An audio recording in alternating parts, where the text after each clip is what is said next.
We'd like to extend a special welcome to join the community practice in this working group. Claudia will put in a link for the sign up for the social enterprise working group. The community of practice is completely voluntary, free of charge resource for anyone interested in joining. If you join, we hope you plan to contribute, as you know, we're only as strong as our members. The larger community of practice is dedicated to learning about and advancing the practice of scaling by learning across sectors, geographies, and perspectives. In addition to the social enterprise group, there's also 8 other working groups, including health, education, agriculture and rural development, vital states, climate change, nutrition, youth employment, and monitoring and evaluation.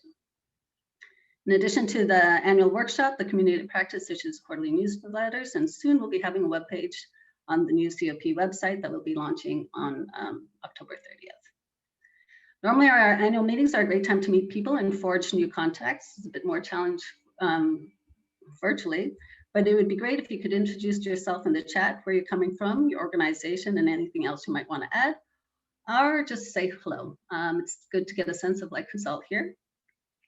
And while you type, I'll just go over our social enterprise working group and our today's session. Let's see. Hold on a second. I'm a little bit illiterate when it comes to this stuff. So the Social Enterprise Working Group is co-chaired by me and also by Isabel Guerrero. The purpose of our working group is actually to share experiences and knowledge to help build a more enabling system and pathways for social enterprises to scale. So we're interested in looking at both ecosystem factors that are impacting social enterprises so that different intermediaries can know how to step in and to help out, as well as what is it that we're learning from social enterprises themselves on the challenges and constraints they face, so that they may also be able to grow. So this is a resource for enablers, funders, academics, and social enterprises. And we've been around for about 1.5 years. We're one of the newer working groups for this community of practice, but it's really been a great, interesting experience, and we hope you'll enjoy join us and contribute. Going to our agenda. So we're going to have a plenary session where we're going to have 2 speakers. Kim Langston from Case and Duke University. She's going to be giving us some of the strategies that social enterprises have taken during the time of COVID. They recently did a series on scaling during mass disruption. Following that, we'll have Melissa Menke from Access Afia, and she's going to provide an on-the-ground perspective on how they have responded to COVID and how that's actually changed their business model, as well as the challenges they faced and how they've dealt with that. And following that, we'll have 2 breakout sessions. And here, this is actually where I'm going to need your participation. We need to be able to assign people to either one of 2 sessions. There's the role of intermediaries in scaling social enterprises during COVID, or in making social enterprises resistant. I'll let Chris talk now. Chris is going to be moderating the role of intermediaries in scaling social enterprises, and I'll tell a little bit more about the making social enterprises resilient. Chris, if you can come in to talk about what your breakout session will be about. Yeah, sure. Good morning, everyone. Nice to see all of you. The idea for this session came out of last year's Scaling Up Community of Practice plenary session. At that session, Larry Cooley made an intriguing comment that he was very interested in learning more about the role that intermediary organizations can play in supporting the scale up of impact. And I think intermediaries in particular can play an important role in scaling up social enterprises. When Larry made his comment, he used as an example investors who invest into companies and have an aligned incentive for those companies to scale up because the investors themselves will benefit financially. We see this as well in the impact investment arena, where in addition to financial return, investors are looking for social impact returns. And so again, have an incentive to help the social enterprises that they've invested into scale up. So the topic of the breakout session will be to explore various types of intermediaries, not just investors, but other types of funders, donors, foundations, incubators, accelerators, consulting firms, and others. And how can they be more effective in scaling up the impact of social enterprises? So it will be an exploratory session to really probe into the question that Larry asked last year about how can intermediaries potentially play a bigger role in the scaling community. So I hope you can join. Thanks, Chris. And then on the Making Social Enterprise Resilient breakout session, this is really more focused on social enterprises themselves. So instead of, it's more on, whereas the role of intermediary is more on an ecosystem level, this is more on actually how have social enterprises faced COVID? What is the ways to make them resilient, more resilient? What's the ways to stretch that runway per se, and other activities that they need to be looking into. How is the market changing for them? How is the funding changing for them? And what is it that has been happening to make them be able to respond better, and to also see what it is that's needed from them, from other ecosystem players to be able to come in. So when we were trying this out, we actually need to do a bit of, we need to be able to assign people into the different breakout sessions. And I think we want to do that now so that the events coordinator can actually start assigning the names. So if you could let us know by a raise of hand, who wants to join the role of intermediaries in the scale up? If you could please go ahead and raise your hand. And then the events coordinator can tell me if they can see the hands being raised on that. And let me know. So this is Matt, everybody. If you could, yeah, I see that. I see one person using. Yep, there we go. I see the raise hand. So if you want to use the raise your hand feature, just to be clear, you're using the raise your hand feature, not raising your hand in your camera. Just so we're clear on that. Thank you.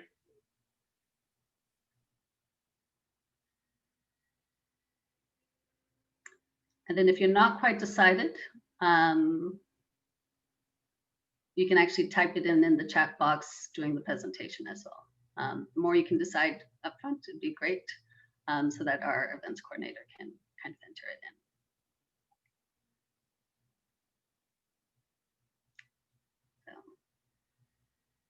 So. And then now if you want to raise your hand for Making Social Enterprises Resilient.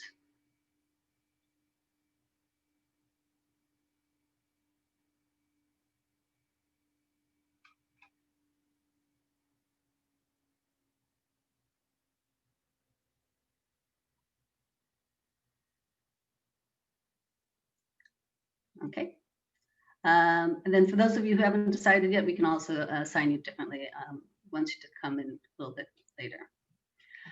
So once we have our breakout session, we'll then return to the plenary.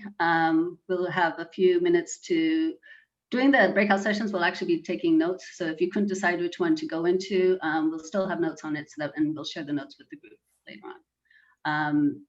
So you don't have to feel like you're missing out. And unfortunately, we can't switch back and forth. So it's the either or choice. We'll return to the plenary, and then we'll do some housekeeping for this community of practice.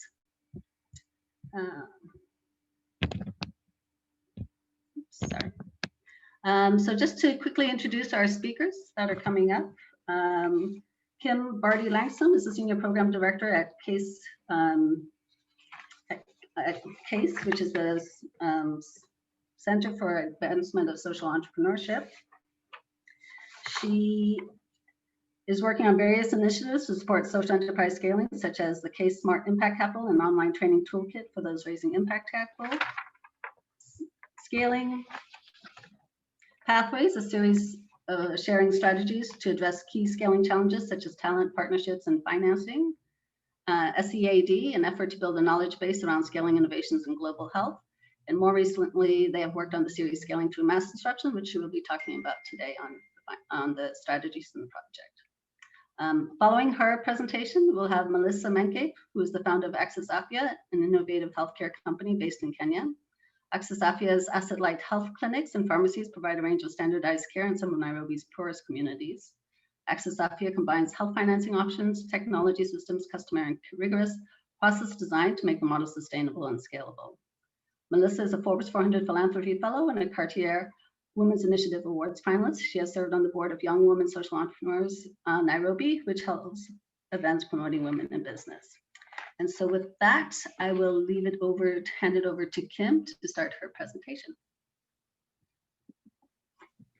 Great, thanks so much, Elaine. I am going to share my screen. Okay. So can everyone see me, see my slides Thumbs up. Okay, great. So as Elaine said, I'm Kim Langsam. I work at CASE at Duke University. And we've been really lucky over the last several years to be working with partners at the Skoll Foundation, Mercy Corps Ventures. Chris Walker is here, has been a great partner to us, and USAID on this Scaling Pathway series, where we spend a lot of time interviewing successful social enterprises to draw out some of their hard-won lessons, insights, advice, et cetera, on navigating the road to scale. We focused on areas such as financing during scale, using data to power scale, talent, how that has to evolve as you're scaling. And when COVID hit, it seemed really appropriate to go back to a lot of the enterprises and ask how they're navigating scale during mass disruption. As a rule, social enterprises navigate disruption every day. They're disrupting systems. And so when something, a crisis comes about, whether it's COVID, whether it's some kind of economic hardships, civic unrest, et cetera, how are they dealing with these things? So this series was looking at COVID specifically, but also as is relevant to crises as they will inevitably come in the future. So on our website, scalingpathways.com, there's the link to Scaling Through Mass Disruption. We did video interviews and just released those in full, plus did some compilations on different topics.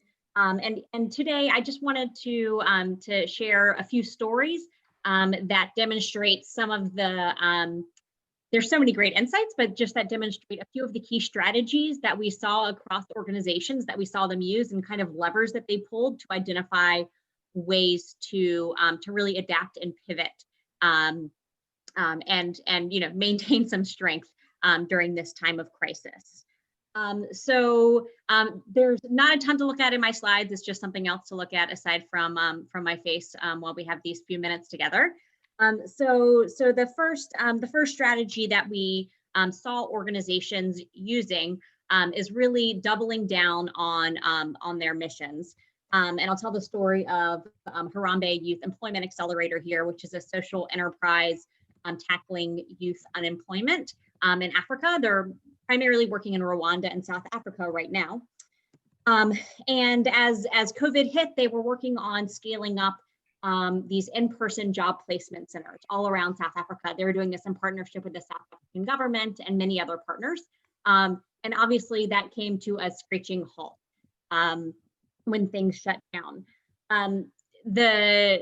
They always, in all of our discussions with them, they always really emphasize how important it is to be in love with the problem, not just the solution. So again, they paused and they said, okay, this is a great solution that we have that we were putting out there, these in-person job placement centers, but we're not married to that. We're in love with the problem of youth unemployment and addressing the needs of vulnerable youth. So what are the needs right now? How can we double down on our mission? And what they identified as one of the greatest challenges for youth at that time was so much misinformation about COVID going around, and the youth really not knowing what steps to take next. And so they knew that they had a really strong brand, a really great network of youth, and they repurposed this partnership for the job placement centers. They repurposed it to create a channel with trusted information about COVID-19 and embarked upon a campaign with a lot of partners to make sure that youth had the information they needed to navigate this time of crisis and ultimately, get back on the path to addressing employment. When we first heard about it again, we were like, oh, that's interesting. That's really not, related to employment. But as they spoke about it, it's really, it gets back to their mission and leading them back to what they are trying to do. They also repurposed some of their teams. They have a key accounts team that normally works with major employers to help them with the process of effectively hiring the youth that Harambee works with. There's not much hiring going on, so they repurposed that team to work with these major employers to access the government relief programs, which were not straightforward and easy to access. And again, that's mission. That's helping the employers. It's building trust. It's helping them to access these relief programs to minimize layoffs, and so that they can keep and maintain these employees that they have been employing. So really, they went back to mission there. This next strategy is really looking at building on core assets and capabilities. And one thing we heard over and over and over again is that crisis is not a time to start something new. It's a time to take stock of your core assets, your capabilities, your infrastructure, even your people, and think about how you can repurpose that to address the challenge at hand. So this picture is from SocoWatch, which is a for-profit social enterprise. It is a B2B e-commerce platform for informal merchants across Africa. You can see in the bottom left corner of the screen, one of those informal merchants. So as COVID hit, SocoWatch again took stock of what it was that they already had in place, where their strengths were and where they were best positioned to help, both as a responsible community member and also as in line with their business goals. So they did lend some of their supply chain capacity to a partnership with various other organizations and donors to bring health and hygiene products to places where they were needed. SocoWatch was able to cover their costs in this partnership, but they didn't draw a profit from this. But the other program that they initiated, building on their assets during COVID, was they were looking at how donors were setting up all of these really kind of parallel emergency food relief systems to help people during this time, leaving out really the local economy. So SocoWatch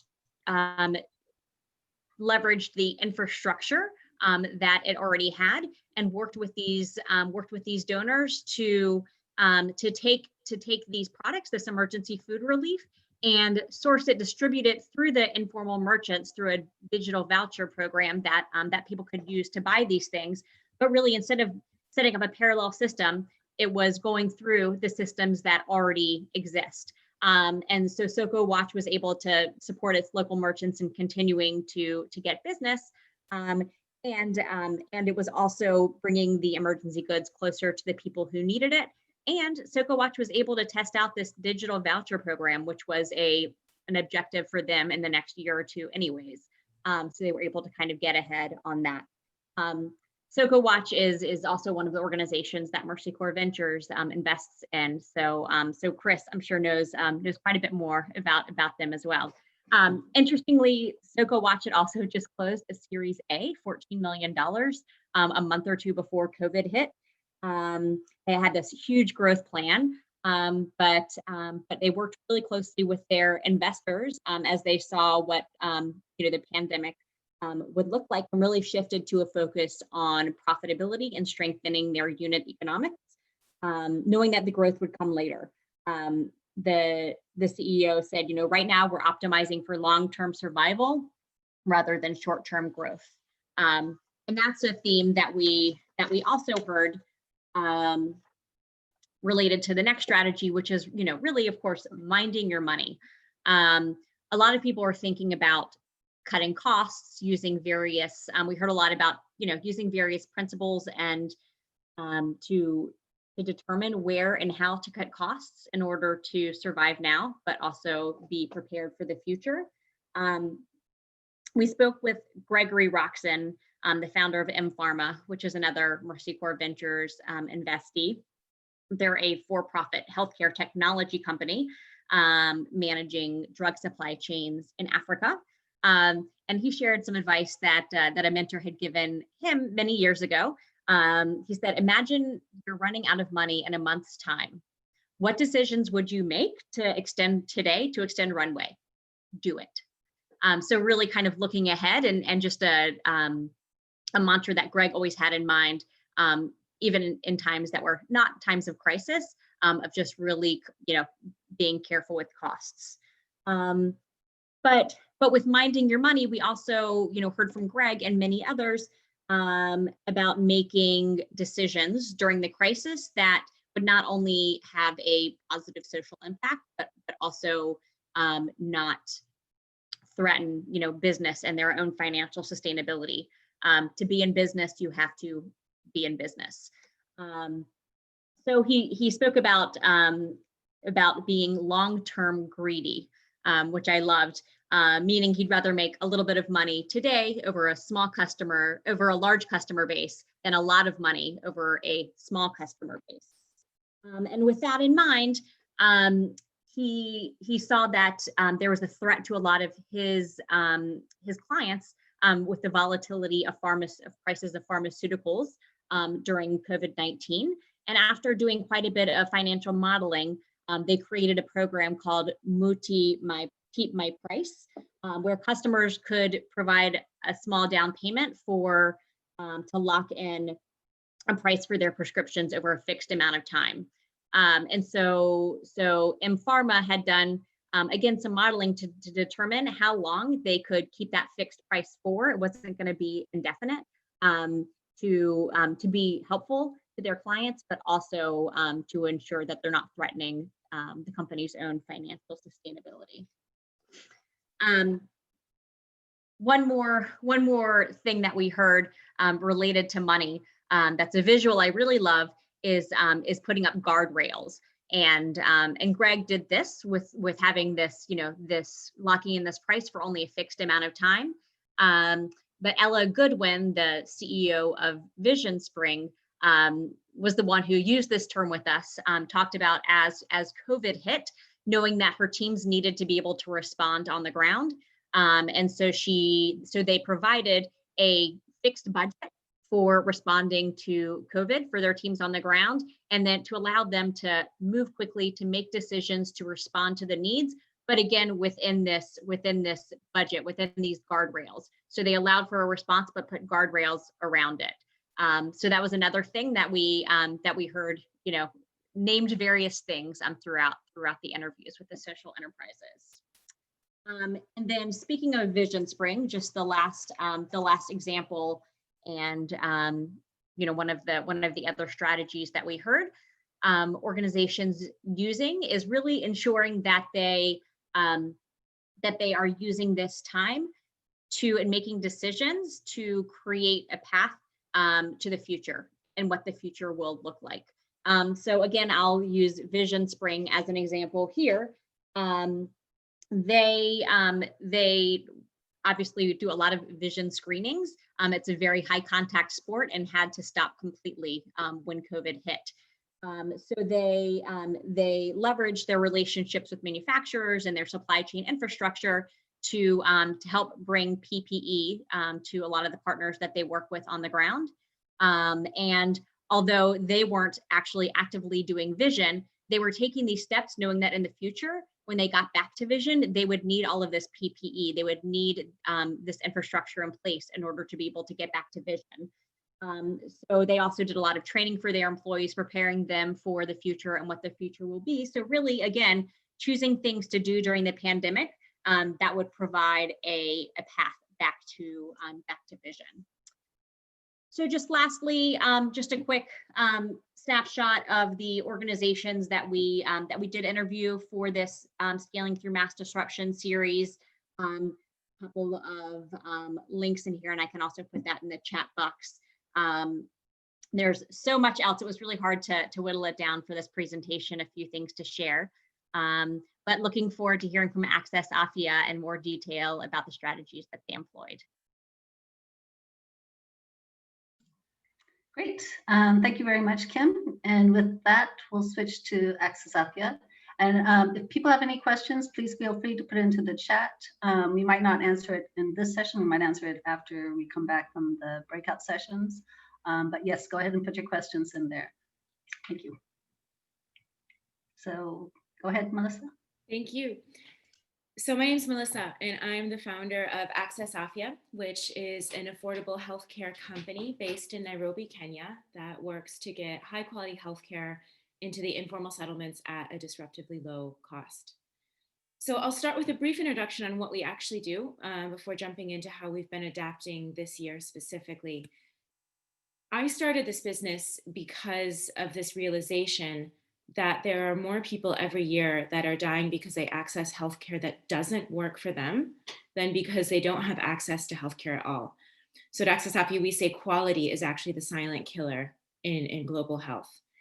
Our investments in infrastructure globally haven't always been met with matching investments in health systems. How do we get infrastructure working? How do we have health workers confident, equipped, knowing what to do?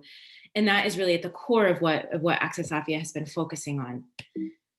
And delivering healthcare, quality healthcare in a place like Kenya's informal settlements is actually an incredibly complex task. The status quo is largely unavailable healthcare. Kenya has few recommended physicians for a population of its size. It's unaffordable. About a third of Kenyans live in absolute poverty, about half under the $5 a day line. And so your average clinic visit costs about 8 times the average day wage for somebody living in a settlement like this. And it's also ineffective. So only about 1 out of 5 clinicians in Kenya are able to reliably diagnose the most common conditions. And this is why we still consistently have issues dealing with things like pneumonia and diarrhea in informal settlements, which are easy to diagnose and treat if done in a timely fashion. So we've created what we call Clinic 2.0. Access Afya solves for this through a standardized clinic chain that is powered by a digital health platform that is able to standardize every element of the care pathway that we go through with a patient. And to do that, we had to kind of re-engineer a conventional patient journey. So starting on the top right, what we do is we send out backpack health workers into the settlements where we work to do screening. We talk about diabetes, we talk about hypertension, we talk about pregnancy, we talk about STIs, and we're able to then sort of build up essentially what we call populate our health CRM with information on people in the communities and what sort of services are needed, what sort of risks people are facing. Then they come into our primary healthcare clinics where you are able to meet a clinical officer, a Kenyan clinical officer in person, and you can consult and you can get lab tests. About a dozen are available on site, another dozen are available at our central lab, which your sample can travel to and you don't have to. And you can always get results back within 4 hours. So the clinics themselves are comprehensive. They have pharmacies embedded. And so it's really a one-stop shop for about 90% of what communities need on a day-to-day basis. And then following visits, we've been engaging patients through an SMS platform and been able to combine patient surveys to give us feedback on our operations, appointment reminders to help patients adhere to care plans, and different types of tips and information based on what drove people to our sites. And our model was largely working. Last year, we were given the highest healthcare score that any primary care provider in Kenya has ever received. This was done by SafeCare, which is an international accreditation body. We were able to move the needle on all of our key impact metrics. So double the national average in terms of SafeCare quality score, about 6 times the national average in terms of net promoter score for health facilities. And in contrast to about half of drugs being available on any given day in the public sector, we've been able to maintain 99% stock availability with a 24-hour turnaround and restocking time on average.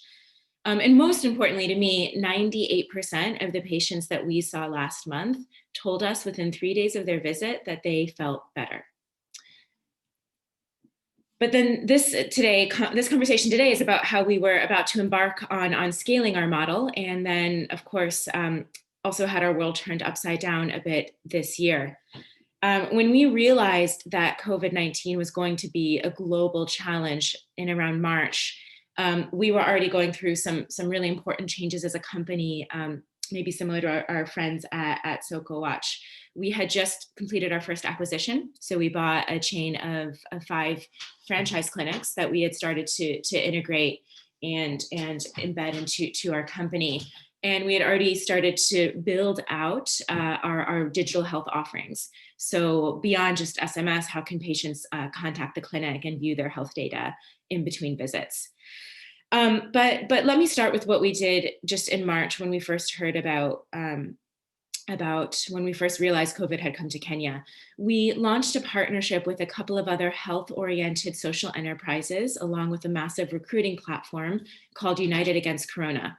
This was a really interesting partnership because if you're thinking why a recruiting platform, it's because they had some of the highest number of followers of any of the social enterprises that we talked to in Kenya.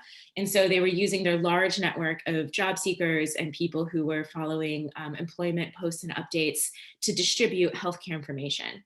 And different doctors, mostly local doctors, including one of our technical directors, were on panels and fielding information from or questions that people would post in.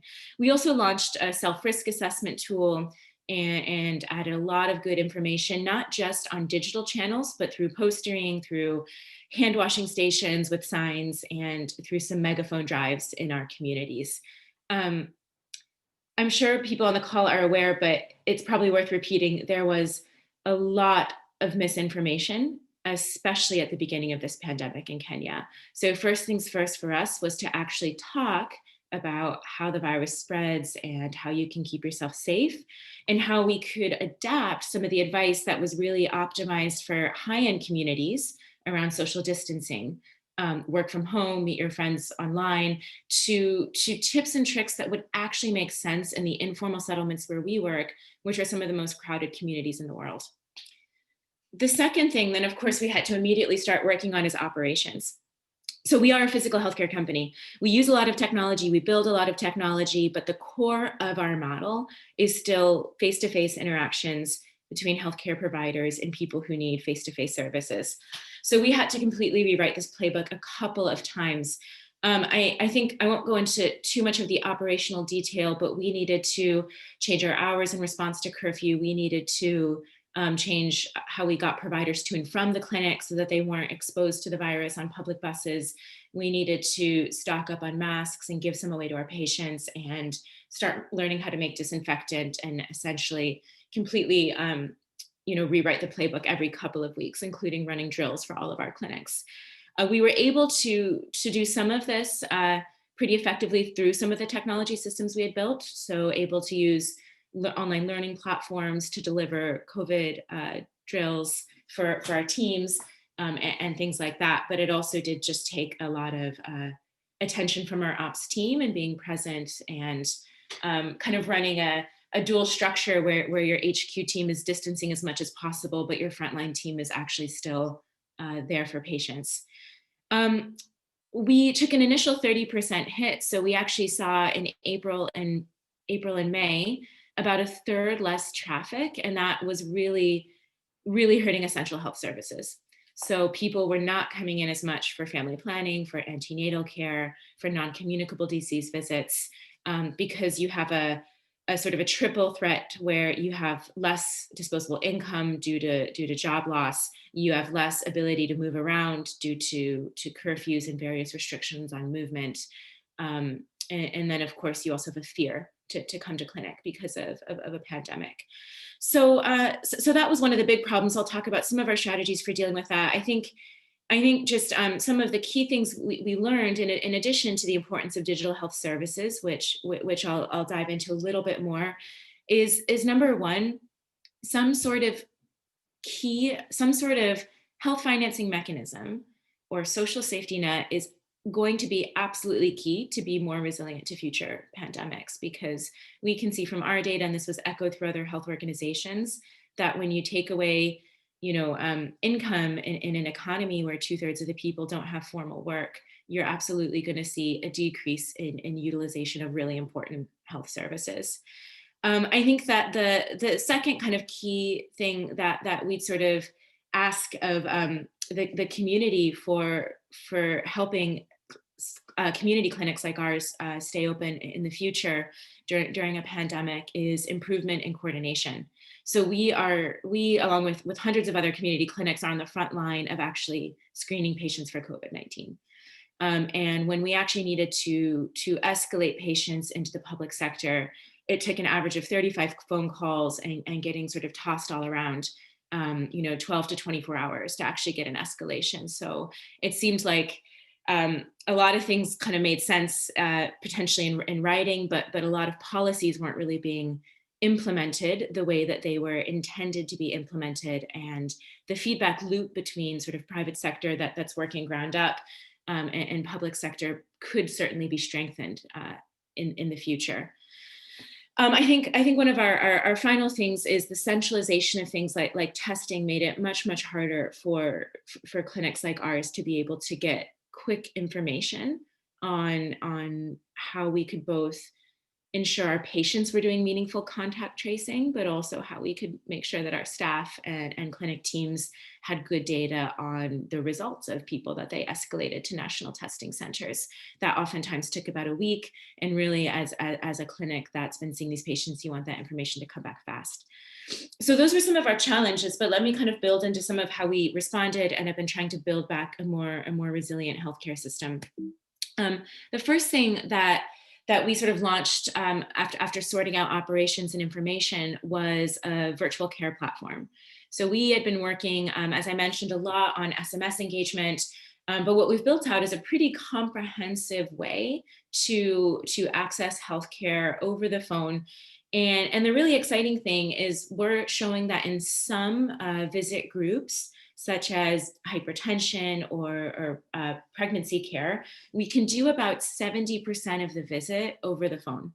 And we do this through a combination of video chat, phone calls, and digital support groups, which leaves patients really only coming to clinics, being in waiting rooms and utilizing face-to-face care for the things that absolutely need it, such as drawing blood for a full antenatal care profile or getting your annual HbA1cs.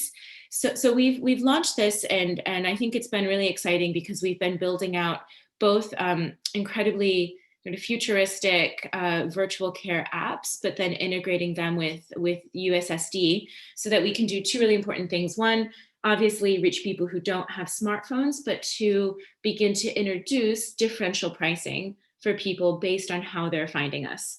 So a patient right now will pay much less if they find us through USSD than if they are actually using the smartphone application, even though it's the same doctors, the same medical protocols that power the actual conversation in the back end. I think that this is just one sort of important thing, again, to kind of dwell on, is the virtual care platform. I think kind of similar to what's been mentioned around looking inward and leaning up a business model. We believe that the work we've done now on virtual care and figuring out how to make virtual care effective in some of the lowest income communities in Kenya is going to make us resilient long beyond when there's a COVID-19 vaccine. Even though we slightly went against Kim's best practice of not launching something new during a crisis, I think in this context, it helped us do something to flatten the curve, despite how challenging that actually was on the ground. So I think that in closing, what are we thinking about now when it comes to scaling up our enterprise, given the fact that we are still fighting and potentially preparing for a second wave as Kenya returns to school? I think in summary, the first thing, which I didn't really address too much in the talk, is we have begun to grow a franchise business, which allows us to build and perfect the Access Afya model while local healthcare entrepreneurs actually own individual clinics and run the clinics. And so that's something that, COVID aside, has been a really interesting endeavor for us, and I think is also a much more resilient way to think about future growth. I think that the second thing we're really interested in, although this is it's been quite complex to negotiate, is better partnerships within the government. So we're on all the working groups and all the WhatsApp groups and all the webinars, but actually trying to build something that is a bit more forward-looking and really thinking about how private sector organizations with really good data management and technology systems can help be embedded, not replaced, but kind of embedded in public facilities, so that some of this tracking and outcomes-based work and escalation can be much easier. next time there's a pandemic, but also next time you want to roll out another public health initiative. And then I think that really finally, I think that the last thing is we've been looking a lot at health financing partnerships. So our biggest ask for the government is always to expand national health insurance to cover informal workers, like the people that use Access Afia clinics, who are right now largely unemployed and therefore uninsured. We've actually been able to find this year, I think, again, especially because there's been such an attention on health systems, a lot of non-governmental players who are willing to go much further down market in testing and developing microinsurance products than I've ever seen in my career working in healthcare in Kenya.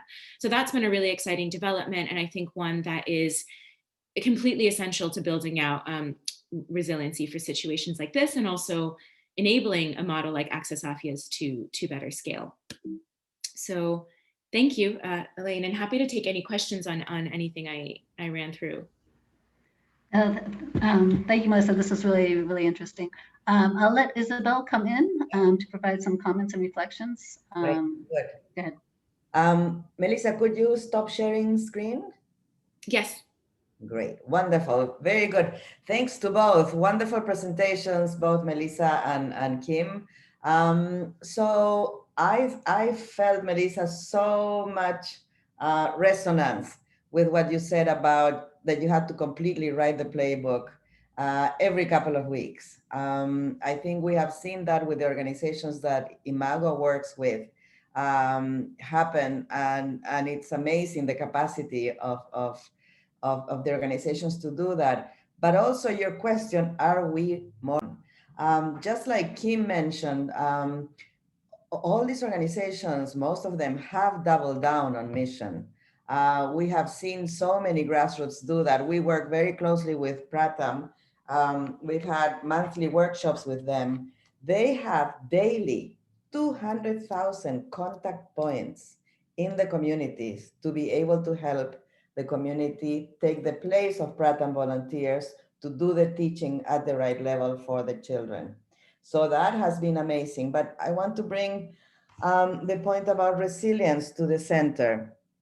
Resilience has been key, and there are different types of resilience depending on the magnitude and the depth, the depth and how long the shock is. And COVID is as deep and as, long-lived as we see. And so resilience has been really tested.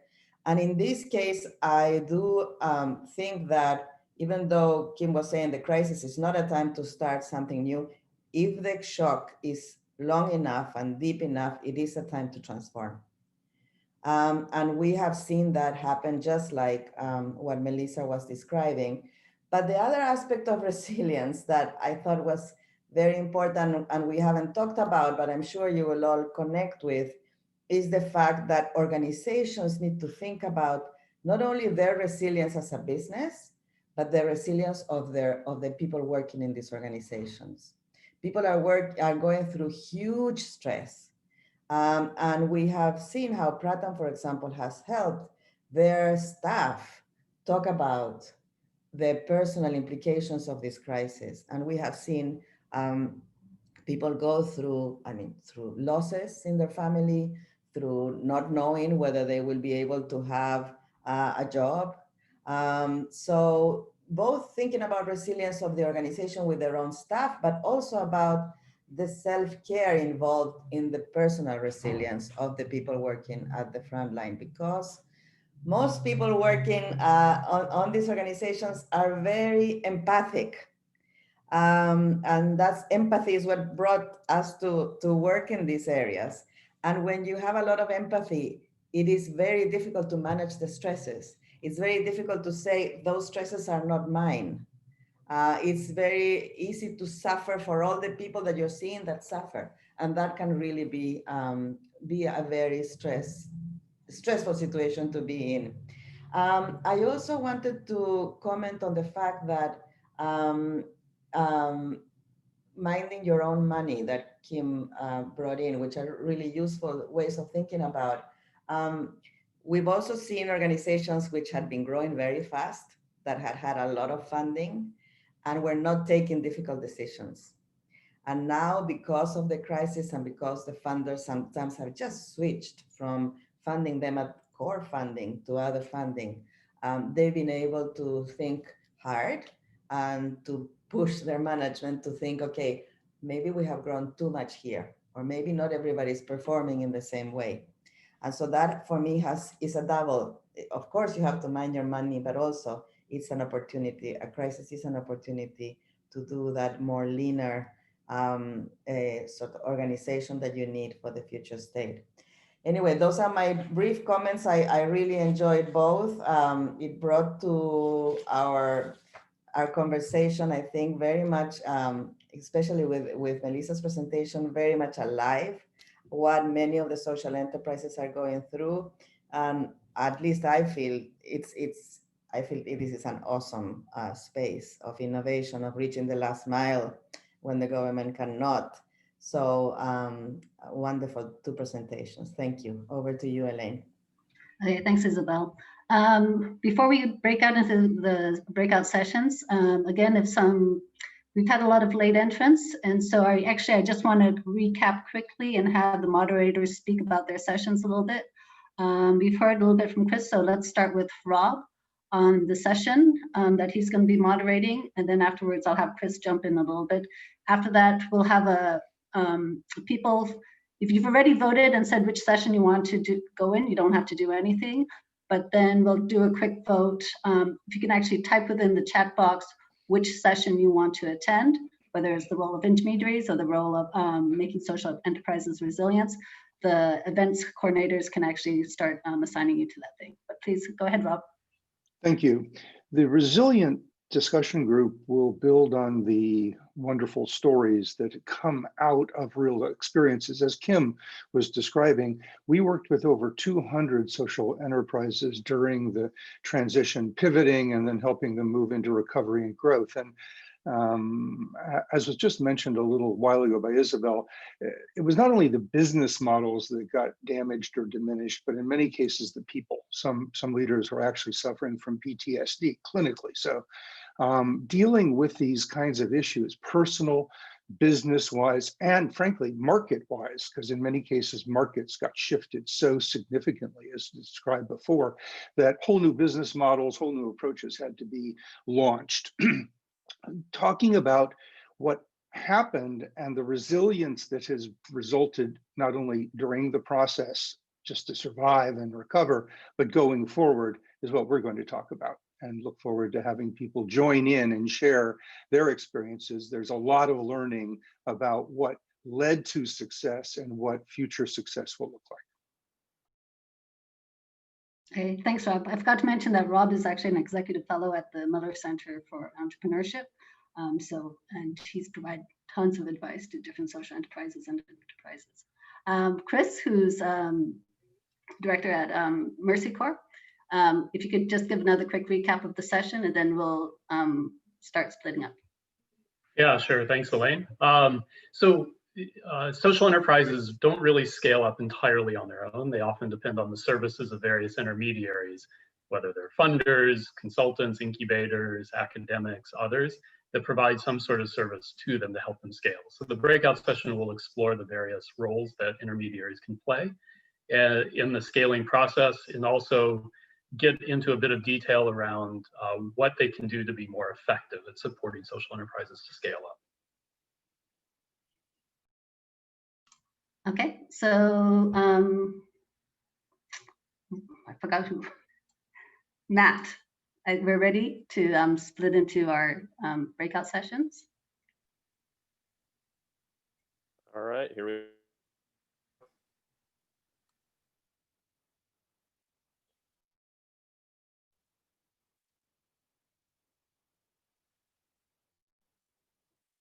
So anybody that's left in here that can hear me, you should have the choice on the bottom of your Zoom toolbar on your screen. There should be a breakout room option down there. And if you have that, go ahead and click that, and it should allow you to choose which room you want to go to.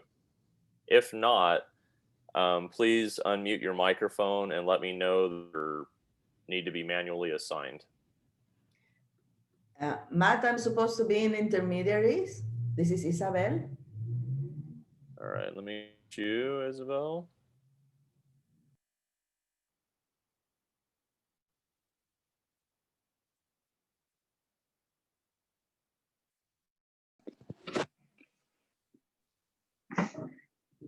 Anybody else have any questions Matt, or problems? hi Matt, it's Amin This is here. Amin Gorayeb. I'd like to join the social enterprise scaling. All right, here you go.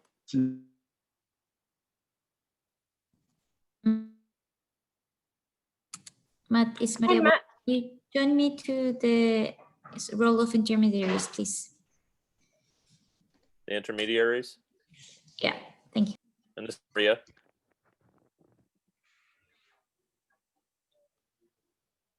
Hi Matt, this is Ashutosh. Right, I anybody? also want to join the intermediaries subgroup. All right, here you go.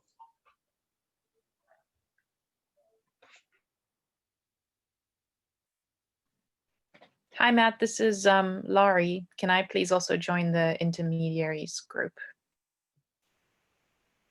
And Michelle, I see you here still. Where would you like to go? Can you unmute your mic, please? Yeah, I've been trying to raise my hand or get in between everybody else. Okay, thanks for highlighting me. Role of intermediaries in scaling. All right, there you go. Thank you.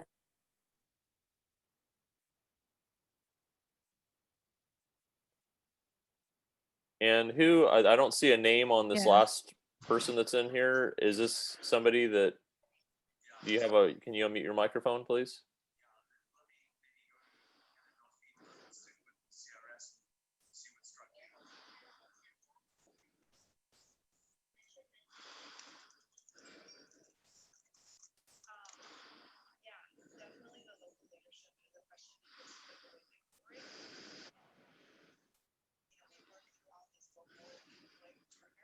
I just pushed them.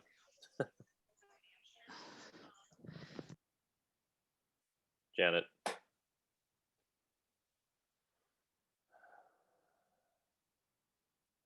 Janet, are you there?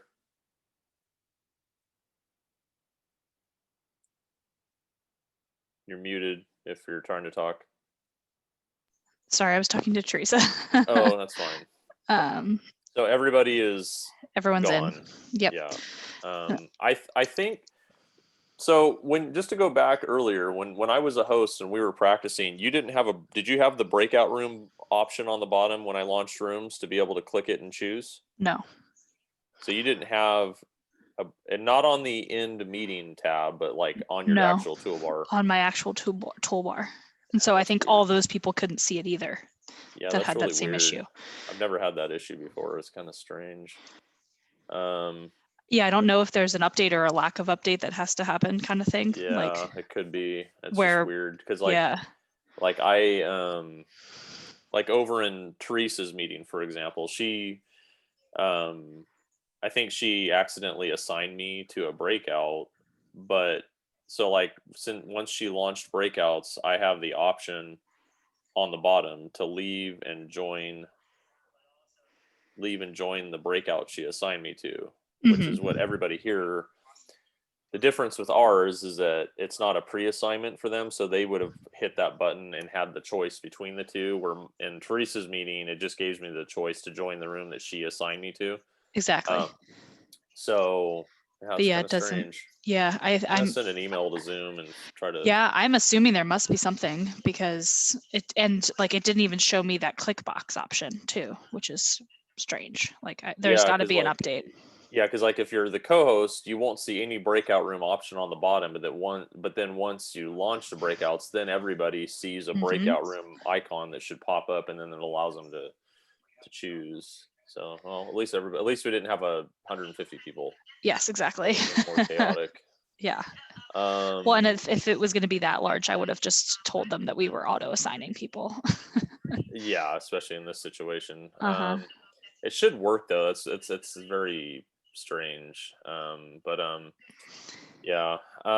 Just even with the panelists not being able to see it or get that option come up too, like the other co-hosts. Yeah. We had like half of our panelists that couldn't see it. So I Can wonder. you tell Teresa she has somebody that just came in the waiting room?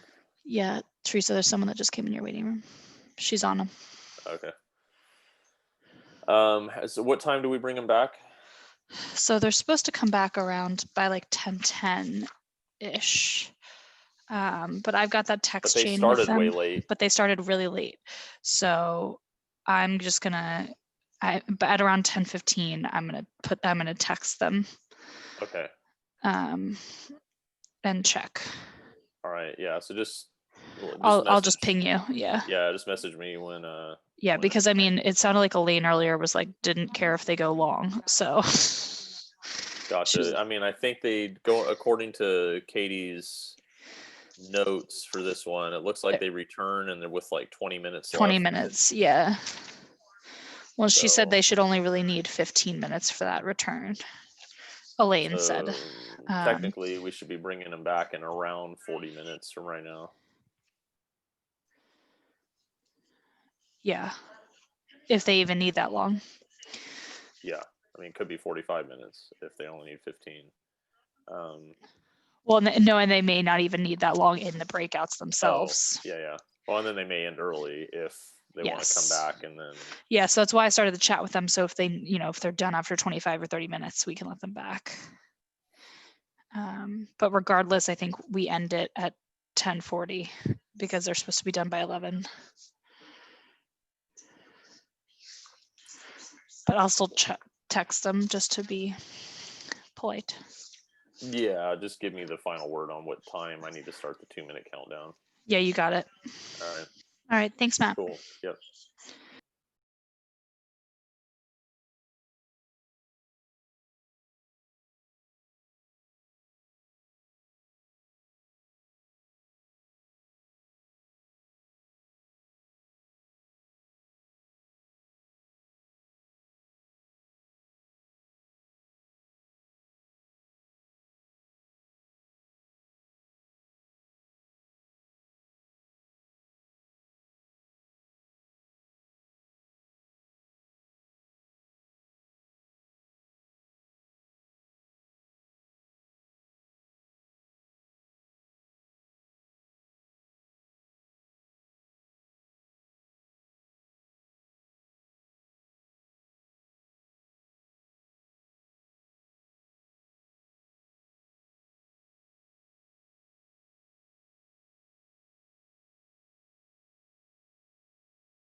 Hello.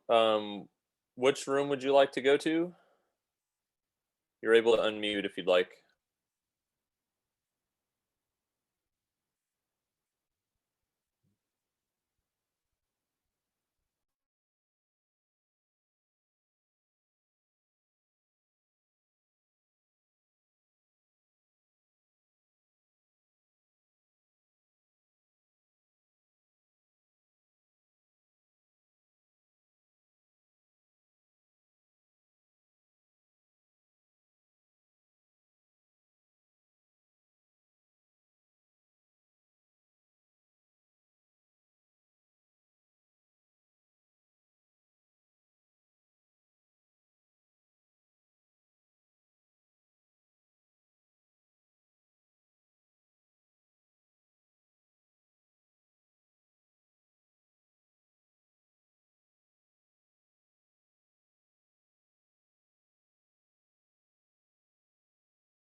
Now we're the first ones back. Yeah. That's okay. So we can continue. Elaine, you were saying that this is helpful for you from a World Bank perspective because It is, it gives you, yeah. It's Tell me actually, I just a mean, little bit more. So within the World Bank, I mean, the social enterprise agenda is kind of new because our clients are mainly the government. And so anything we do kind of has to go through the government.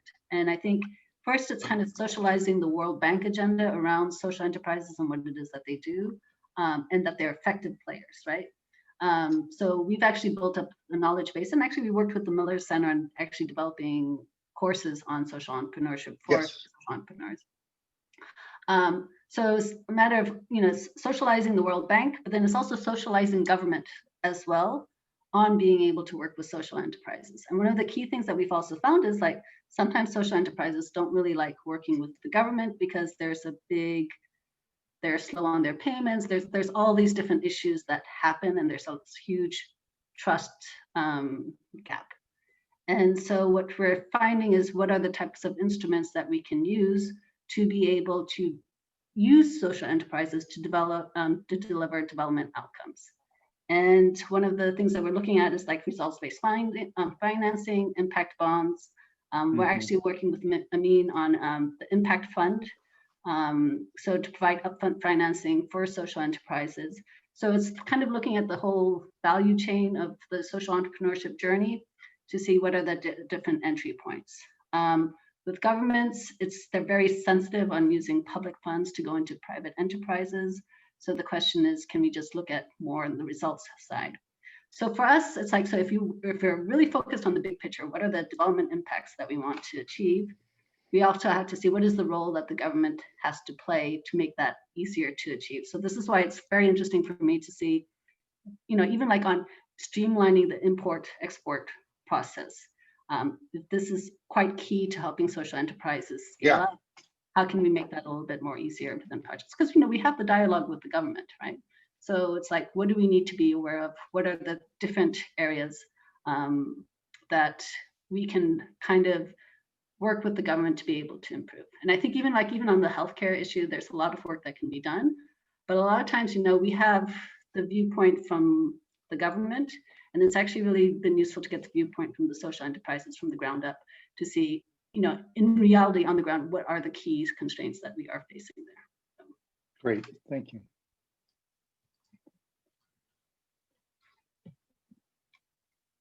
And I think, yep, we have everyone back on board. So yeah, we're back. Hey, Isabel. Isabel, do you want to? We can report out, and then you guys can report out a little bit, and then we can continue the discussion and kind of, I'll let you try and marry the two together. Yeah, so I think Chris should report back. It was okay, Chris will report session. It was amazing. All right, let's have Rob report back and then Chris report back. So. Very good. Our discussion uncovered a few things that are noteworthy. It was a wonderful discussion on many different levels. The first is that when we talk about resilience to the crisis, you should realize that around the world, and by the way, we went from the Middle East to India to Latin America. We covered a broad geographic scope. There are many crises. There's COVID, there's political, and many places are seeing an environmental catastrophe. Lebanon suffered a huge explosion in Beirut. There's also financial and also racist issues that are showing up. So there's an onslaught of crises these days. It's not singular, it's a plural. And it's important to remember that because it puts even more stress on folks. And it's actually led, interestingly, to some new ways that people are trying to scale, because in the midst of this, many are simply trying to survive, but a lot see opportunities either forced upon them because their existing business model or markets or both have been damaged, very badly damaged or removed. They realize that they need to make the shift. And what that means is that some folks have started to do things like realize that they can't grow by raising money and replicating exactly what they did in another country or in another market. They're reaching to such things as franchising or licensing or teaching others how to do what they do. and sharing and expanding.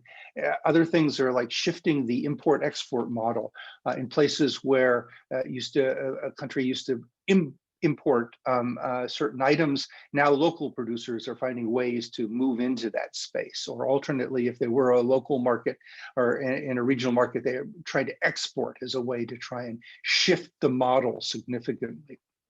So those are important. The other thing that came out, and it was insightful, is that we know networks are important, or intermediaries as they're referred to sometimes, but the connections with funders and accelerators and partners and people that can support you along the way. But a key aspect is that those that are most resilient have empathetic networks. In Lebanon, they've reached out to the diaspora of those that have departed and said, you need to help us fix things here and support our activities. And similar kinds of networks that have an empathetic component would include, women, the feeling of, the valence, connectedness around women-led cohorts, or country-specific activities, or even sector-specific. So it's not enough to have just a good network. It also requires or you're favored if you have this sort of empathetic network. And to make that work, you need to, one, be good at communicating your story. So good storytellers have a resilience plus there. And also to have an online presence beforehand. It may seem a very technical issue, but if you have to learn all of this storytelling and how to communicate it effectively, you're 2 steps behind everyone else, and that's important. The other point was that access to funding that can come quickly is important, because traditional funding moves too slowly. Folks will run out of oxygen or not be able to seize opportunities if it takes too long. And in the current situation, it's actually often taking longer. Due diligence is more complicated, given the complexities and uncertainties inherent in the marketplace and in shifting business models. So proximity, a closeness, a word I use this, a nice valence with funding organizations that's more collaborative, is a point of access for resilience. Those are some of the key things that we talked about. And Elaine, you can add to that if you think that I left anything out. I know you were quite comprehensive in it. So great. So Chris, do you want to report it? Yeah, sure. Give you about 6 or 7 minutes. Great. Yeah, in our working group, we benefited from having people who represent intermediaries as well as social enterprises, plus people who do research in this area. So we had, I think, a really rich conversation. That feels like a very challenging task to summarize all the good points. So I'm just going to focus on a few themes that I heard multiple people raise. We really framed this around what can intermediaries do to be more effective, but also what are some of the problems created by bad practices of intermediaries and how can those be avoided? So on the positive side, building a trusted relationship between the intermediary and the social enterprise is something that's very important, so that a good relationship can be built up there and an intermediary can be more effective. There's a large role for intermediaries to play in helping social enterprises get ready for funding. Providing them technical support, advice, but also de-risking them and signaling to funders and other organizations that this social enterprise is ready for funding and ready for scale. Intermediaries have been helpful in being thought partners, in pushing social enterprises to think differently, to change their mindset. An example around pushing them on cross-cutting themes that they may not otherwise be at the forefront of their minds, things like how can you engage better on gender issues, and then making introductions to others, whether it's helping fundraise, making introductions to other funders who can be supportive of that social enterprise, making introductions to other technical assistance providers or experts. All of these are really helpful roles. On the negative side, there are a couple of comments that were made around the role of funders as intermediaries that can be not so helpful to social enterprises as they scale. One is around the discontinuity of funding. We often see official donors, for instance, doing project-based funding that ends after a certain period of time. How do you make sure that social enterprises can continue to benefit from that relationship even if things are being cut off? And also, funders often come in with activity-based funding, paying social enterprises to conduct certain activities that may not necessarily benefit those social enterprises in terms of scaling. I think those are some of the key themes. Anybody else, please feel free to chime in if I missed a key point.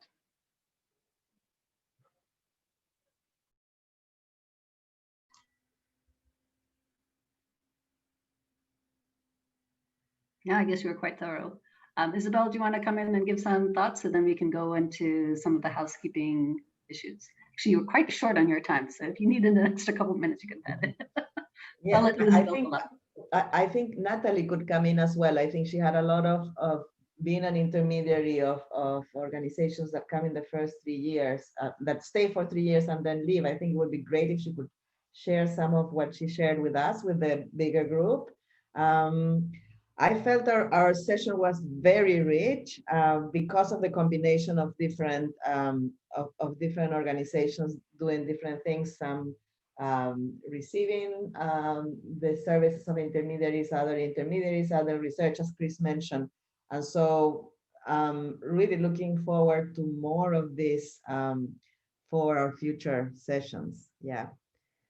Natalie, you want to come in and talk a bit? I think you illustrated beautifully what an intermediary does. Thank you, Isabel. Yeah, happy to. So DRK is very focused on early stage founder-led organizations, and we really see our role as partnering with that founder to help them build the impact and help them build their organization. So we tend to work hand in hand with that founder and provide mentorship, but also focus on building the board, building the organization, building the strategy behind Scale, and really feel that our role is to accompany that that entrepreneur for a journey of about 3 years. So there is some funding. It's an unrestricted 3-year grant, but we hope that the value that we add is more in the relationship that we build with the entrepreneur and you know, as Chris said, making connections where possible. We take a board seat as well and help the organization build their board. We think that particularly in the early stages, an effective board is a huge help to social entrepreneurs, both in terms of being able to increase the number of networks and connections that they have, but also help in fundraising, frankly. So that's sort of a lot of the roles that DRK plays and hopes to play. Great, thank you. Over to you, Elaine. Okay, thank you very much, everyone, for joining. Now we'll just go back to some of the housekeeping issues for the COP. We do have, so one of the key things that we normally cover in our annual meetings is what we want to cover next year, what we want to do a little bit different. If people have ideas, just go ahead and speak out. I was thinking we could do, one of my thoughts is maybe we can do more thematic discussions. We've done in the past, we've done a lot of webinars where we've had either a social enterprise present or we've had one of the enablers present. It might be nice to kind of focus a little bit more on topics, maybe like digital solutions that social enterprises are using that are helping them to scale, or maybe something like monitoring and evaluation, how that tool can be more effective in building the case for using social enterprises for more public-private collaboration, because you kind of need the evidence to grow the evidence. So if people have any other ideas, please put them in the chat, raise your hand, talk about it, or send us an email later on as well. While you're thinking of those, the other thing that we also have coming up is our the Community of Practice website. If you have publications, recent publications, or links that you want to share, we were thinking within our site, we would have a COVID resources for social enterprise or on social enterprises section, but it doesn't necessarily have to just be COVID related. It could be other materials as well. We'll be putting up our business models that we recently did. Well, not recently, we've done a while back as means another resource for people to look at stylized business models that social enterprises have employed. It would be good to see other works that people have done that they also want to be able to share. And then also suggestions for different social enterprises to come and talk to as well. So anything you would like to check. And then finally, the one thing is like, we'd like to, because Isabel and I have been running this for the past couple of years or a year and a half. It would be nice to probably have a different perspective. So we'd like to get nominations for maybe guest chairs, someone who would just for the next year until the next annual meeting, come and help identify speakers, networks, tap into different networks that we might not have. So we can kind of enrich our own discussions and also bring in a different perspective. So if you're interested in taking that role, please send me an email, etinsley@worldbank.org. Just give a couple lines of like why you're interested in your vision, and then we can get back to the community later on it. So 3 things: ideas for next year, the website, and nominations, self-nominations for the guest chair.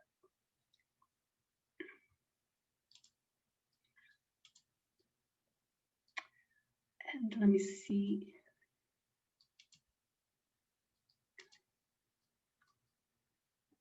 So, Isabel, anything else you would like to add? Sorry, I thought I had sent the chat. I think the topic of using digital to accelerate the scaling would be fantastic for the next time, and finding organizations that have done that. One, because it does help accelerate scaling in general, but 2, because of COVID. I'm sure there's been an acceleration of all that and a lot of learning.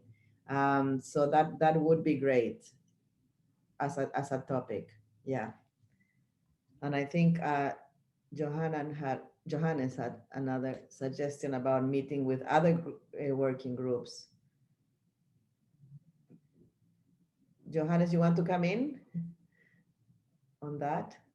Yeah, no, as I was listening into some of the other working groups over the last few days, I was struck by the fact that some of them actually quite actively involved representatives from social enterprises, agriculture in particular. And we heard from Maria, who was mentioning that Maria is actually one of the co-chairs of the agriculture working group. So you might want to think about whether or not there's room for actually joining up with one or the other. I wouldn't do too many, but maybe sort of twinning it for one meeting and comparing notes across working groups. M&E is obviously another one where there's a clear overlap, and there may be more but those are the 2 that come to mind, and that might actually also help us as a community practice to sort of think more in terms of cross-cutting issues. But by the way, also from our perspective in the community practice, your suggestion of pursuing a thematic approach in the next year is very helpful, because I think will bring sort of potential for cross-cutting learning across different working groups and for the community as a whole. Thank you, and over.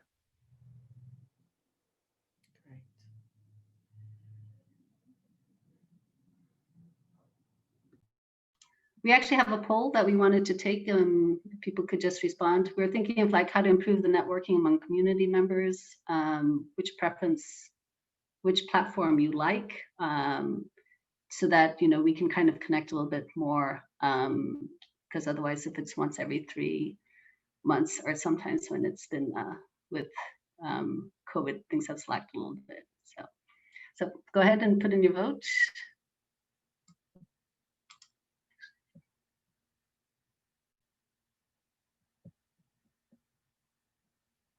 I'm not quite sure how to vote. So Elaine, some of us cannot vote. So yeah, I realize I can't vote either. We are co-hosting. So okay. I think 8 of 12 is probably a good number. Okay, so actually it pretty much seems LinkedIn group or WhatsApp group. So okay, so I think we have some basis for the LinkedIn group. So we'll send that out and then people can join. And I think this way we can actually kind of grow our network a little bit more too. So that'd be great. So, all right. Great. So, super. Yes. So unless anyone has any other comments that they'd like to say, I'd like to, anybody have any questions, or I just want to thank everyone for participating. It's been a great pleasure meeting you guys and seeing you guys all. Hopefully next year we can do something in person, but I think, it's also nice that we've been able to extend the invitation out to more people as well too. We'll be typing up the notes while the notes are already typed up, and we'll send it out so that this way people can have a good, because I always feel like, sometimes with these sessions, it's like you go and you leave and you forget. And I know I forget very easily. So at least this way we'll have more of a record on it, and hopefully we can convert it into something that's useful for all of us. And also, Elaine, thank you. You carried a lot of water on this one. It's so much more work to do it virtually than to do it in person. And so great job. I think it was a very nice discussion. Thank you. My pleasure. Okay, thank you, everyone. Take care. Bye, everybody. Thank you. Bye.